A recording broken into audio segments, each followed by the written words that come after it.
Hi friends, welcome to the channel.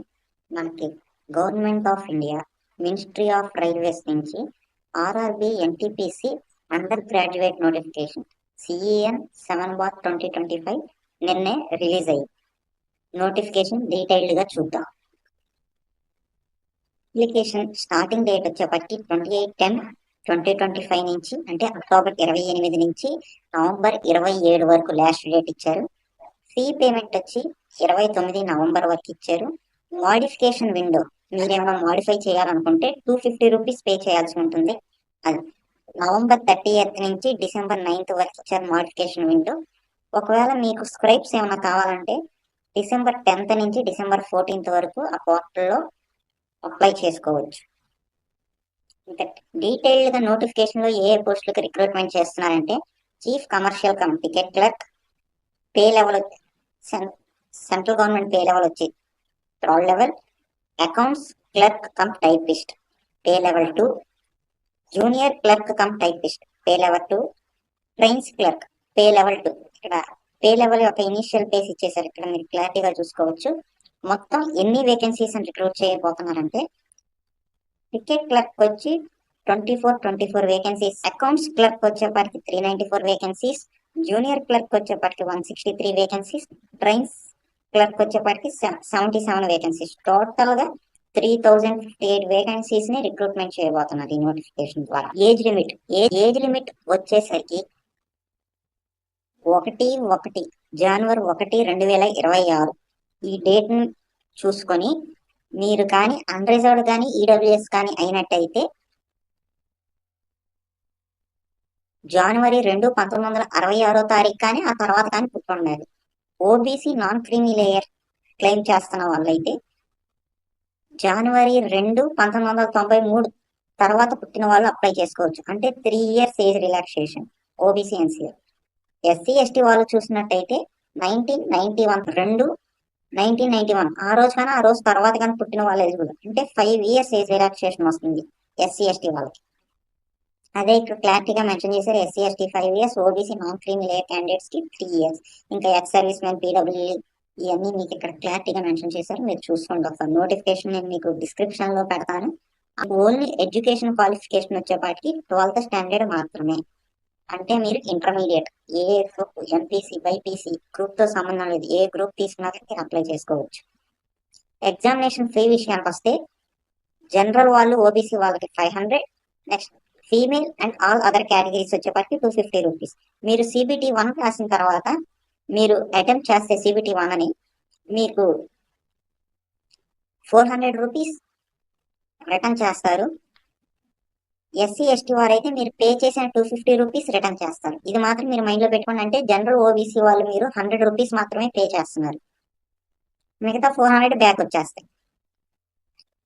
Fee payment application లో fee payment mode వచ్చేపాటికి మీరు internet banking, debit card or UPI will be accepted. Majority of the students మీరు candidates మీరు యూపీఐనే use చేయండి, చాలా ఈజీగా ఉంటుంది మీరు పేమెంట్ చేయడానికి. ఇక్కడ 13th పాయింట్ చూడండి, రిక్రూట్మెంట్ ప్రాసెస్. అసలు రిక్రూట్మెంట్ ప్రాసెస్ ఎలా ఉంటుంది, మనకి 2 CBTలు కండక్ట్ చేస్తారు. ఫస్ట్ CBT ఏమో ఫిల్టరింగ్ రౌండ్, అంటే అప్లై చేసుకున్న వాళ్ళందరూ రాస్తారు ఫస్ట్ CBT. ఈ CBTలో అయిన తర్వాత మీకు కట్ ఆఫ్ చేస్తారు, అంటే ఒక పోస్ట్ కి 15 members. అంటే ఒక పోస్ట్ ఉందనుకోండి, దానికి 15 మంది CBT 2కి ఎలిజిబుల్ ఇస్తారు. CBT 2 అయిపోయిన తర్వాత ఏమైనా స్కిల్ టెస్ట్లు ఉంటే టైపింగ్ అనే పోస్ట్ లో ఉన్న వాళ్ళకి స్కిల్ టెస్ట్ పెట్టేసి దాని తర్వాత డాక్యుమెంట్ వెరిఫికేషన్ జరుగుతుంది. ఇక్కడ మీరు క్లారిటీగా చూసినట్టయితే CBT 1, CBT 2 రెండు ఉంటాయి. CBT 1 ఎగ్జామ్ ప్యాటర్న్ వచ్చేపాటికి ఎగ్జామ్ వచ్చి 1.5 hour ఉంటుంది. జనరల్ అవేర్నెస్ నుంచి 40 questions, మ్యాథమెటిక్స్ నుంచి 30 questions, general intelligence and reasoning నుంచి 30 questions. టోటల్ 100 questions 90 minutes లో చేయాల్సి ఉంటుంది. అదే CBT 2 వచ్చేపాటికేమో మీకు 120 questions ఉంటాయంటే. ఇదిగోండి ఇక్కడ క్లారిటీగా మెన్షన్ చేశారు, అదే 1.5 hour లో 120 questions మీరు అటెంప్ట్ చేయాల్సి ఉంటుంది CBT 2లో. జనరల్ అవేర్నెస్ నుంచి 50 questions, మ్యాథమెటిక్స్ నుంచి 35 questions, general intelligence and reasoning నుంచి 35 questions. ఇక్కడ సిలబస్ మీకు ఏముంటుందంటే మీకు అన్ని arithmetic, aptitude, reasoning, general awareness బయట ఏ కాంపిటేటివ్ ఎగ్జామ్స్ కి అయితే మీరు ప్రిపేర్ అవుతారో సేమ్ అదే సిలబస్ ఉంటుంది. కాకపోతే డిఫికల్టీ లెవెల్ తక్కువ ఉంటుంది, ఈజీ టు మోడరేట్ ఉంటుంది మీకు ఈ ఎగ్జామ్ డిఫికల్టీ లెవెల్, మీరు ఈజీగా క్రాక్ చేసేయచ్చు. సేమ్ సిలబస్, ఇక్కడ సిబిటి 1కి సేమ్ సిలబస్ ఉంటుంది, ఇదిగోండి CBT 1 syllabus and CBT 2 syllabus, ఇది రెండు సేమే ఉంటాయి. నెక్స్ట్ స్కిల్ టెస్ట్లు ఎవరికి ఉంటాయి ఎవరికి ఉండవు.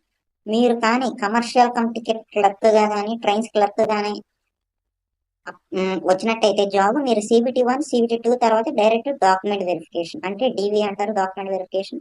ఒకవేళ మీకు typist, account clerk cum typist, junior clerk cum typist ఈ రెండు వచ్చినట్టయితే మీరు టైపింగ్ టెస్ట్ పాస్ అవ్వాల్సి ఉంటుంది. అంటే 1 minute-కి 35 ఇంగ్లీష్ వర్డ్స్ కానీ లేదా 30 హిందీ వర్డ్స్ కానీ టైప్ చేయాల్సి ఉంటుంది, మీ ఇష్టం. ఇప్పుడు మనం ఎడ్యుకేషన్ క్వాలిఫికేషన్స్ చూద్దాం.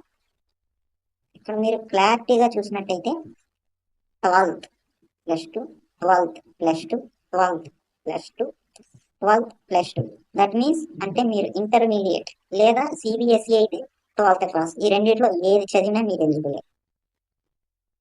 పోస్టులన్నిటిలో ఏది చదివినా మీరు ఎలిజిబులే. మనం వేకెన్సీస్ వద్దాం. ఆర్ఆర్బి అహ్మదాబాద్కి వేకెన్సీస్ వచ్చేపాటికి టోటల్గా 153 వేకెన్సీస్ ఉన్నాయి. నెక్స్ట్ ఆర్ఆర్బి అజ్మేర్కి వచ్చేపాటికి టోటల్గా 116 వేకెన్సీస్ ఉన్నాయి. ఆర్ఆర్బి బెంగళూరుకి వచ్చేపాటికి టోటల్గా 54 వేకెన్సీస్ ఉన్నాయి. ఆర్ఆర్బి భోపాల్కి వచ్చేపాటికి టోటల్గా 123 వేకెన్సీస్ ఉన్నాయి. ఆర్ఆర్బి భువనేశ్వర్ వచ్చేపాటికి 18 వేకెన్సీస్ ఉన్నాయి. Only junior clerk cum typist మాత్రమే రిలీజ్ చేశారు. ఆర్ఆర్బి బిలాస్పూర్ వచ్చేపాటికి టోటల్గా 69 వేకెన్సీస్ ఉన్నాయి. ఆర్ఆర్బి చండీగఢ్ వచ్చేపాటికి టోటల్గా 24 వేకెన్సీస్ ఉన్నాయి. ఆర్ఆర్బి చెన్నై వచ్చేపాటికి టోటల్గా 80 వేకెన్సీస్ ఉన్నాయి. ఆర్ఆర్బి గోరఖ్పూర్ వచ్చేపాటికి 173 వేకెన్సీస్ ఉన్నాయి. ఆర్ఆర్బి గౌహటి వచ్చేపాటికి 135 వేకెన్సీస్ ఉన్నాయి. RRB Jammu and Srinagar 137 vacancies ఉన్నాయి. ఆర్ఆర్బి కోల్కతా ఉన్న వాటిల్లో ఎక్కువ వేకెన్సీ రిలీజ్ అయింది కోల్కతా నుంచి 499 వేకెన్సీ. ఇదొకటి మీరు అప్లై చేసుకోవడానికి, కాకపోతే హై కట్ ఆఫ్ ఉంటుంది ఎప్పుడు ఆర్ఆర్బి కోల్కతాకి, ఇదొకటి మీరు అప్లై చేసుకోవడానికి కొంచెం హై స్కోప్ ఉన్న zone. Next RRB Malda 196 vacancies. RRB Mumbai 494 vacancies, ఇది కూడా అంతే మీకు హై స్కోప్. అక్కడ ఆర్ఆర్బి కోల్కతా 499, ముంబై వచ్చేప్పటికి 494 హై వేకెన్సీ ఉన్న జోన్స్ ఈ రెండిట్లో మీరు దాదాపు ఒకటి సెలెక్ట్ చేసుకోవడానికి ప్రయత్నించింది ఒక జోన్ని. మీరు ఏదైనా ఒక్క జోన్కి మాత్రం అప్లై చేయగలరు. మీరు ఒకవేళ మన తెలుగు రాష్ట్రాల్లోనే చేయాలంటే ఆర్ఆర్బి సికింద్రాబాద్ అప్లై చేయండి, లేదా ఎక్కడైనా సరే నాకు జాబ్ కావాలి ఎక్కువ వేకెన్సీస్ ఉన్న చోట అప్లై చేసుకుంటాను అనుకుంటే ఆర్ఆర్బి ముంబై కానీ ఆర్ఆర్బి కోల్కతా కానీ ప్రయత్నించవచ్చు. RRB Muzaffarpur 39 vacancy. RRB Patna 24 vacancy. RRB Prayagraj 303 vacancy. RRB Ranchi 56 vacancy. RRB Secunderabad 272 vacancy. ఎవరైనా మన సొంత తెలుగు రాష్ట్రాల్లో జాబ్ కావాలంటే ఆర్ఆర్బి సికింద్రాబాద్ అప్లై చేసుకోవడం బెటర్. ఇక్కడ మొత్తం చూసుకున్నట్టయితే 115 వేకెన్సీ ఉన్నాయి అన్రిజర్వ్డ్కి. ఎస్సీకి 40 వేకెన్సీ, ఎస్టీకి 25 వేకెన్సీ, ఓబీసీకి వచ్చి 68 వేకెన్సీ, ఈడబ్ల్యూఎస్కి వచ్చి 24 వేకెన్సీ. ఇక్కడ పోస్ట్ వైజ్ నెక్స్ట్ అందుట్లో జోన్ వైజ్ కూడా చూశారు. South central railway next eco కూడా మొత్తం జోన్ వైజ్గా. నెక్స్ట్ ఆర్ఆర్బి సిలిగురి 7 వేకెన్సీస్, దీన్ని మళ్ళీ ఎక్కువ కూడా చేయవలసిన లేదు. RRB Thiruvananthapuram 86 vacancy.